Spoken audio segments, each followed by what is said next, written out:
Let's see.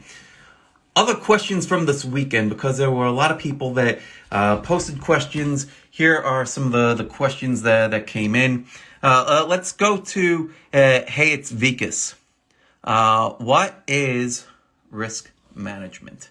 You could think about risk management in a variety of ways. What I'm going to think about at first is how much am I risking, right? So how much of my capital am I putting at risk? I like to think of this in percentage terms. And the way that I like to think about it is, well, if I'm going to lose on this trade, or even better yet, here's a great way to think of it. How much am I willing to spend to see if this trade is going to be right? How much am I willing to spend to see if this trade is going to be right? I think that that's a great way to frame it.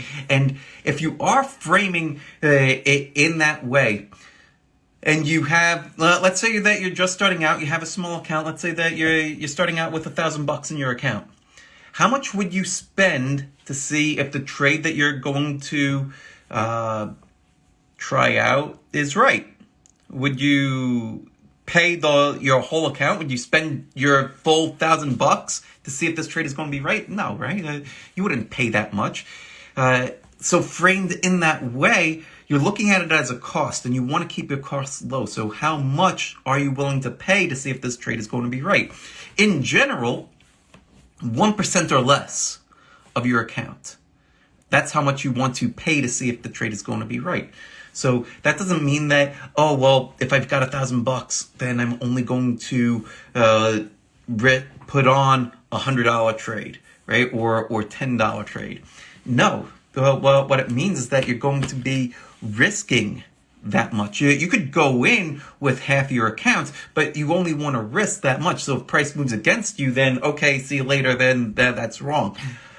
How do you start to do that well is by having what we spoke about earlier in this live stream, which is having those A+ setups, because when you are ultra clear on what your A+ setup is, then you'll know how it should react and how it should act immediately after you buy it. If you buy it and it starts floundering around, or if you buy it and it falls immediately, well, then it broke your expectations, and you know that you could just toss this thing right out the window.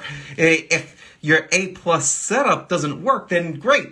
Cut it right away. Move on to the next one. And that's how you keep your risk very small. And then because, well, when you do that, you don't need to have a ton of winners. You just need to find that A+ setup that works. And then when it works, that's when you'll make a lot more money that way. That's what I do. That's what a lot of people in our elite program do. We look for those A+ kind of setups where the reward is high, the risk is ultra low, and you could basically flip a coin, and you understand that, hey, I might get 5 losers in a row, but because it's a coin flip and I have 50-50 shot, then when I get my 5 winners in a row, that'll more than take care of itself, and the winners are going to be that much larger.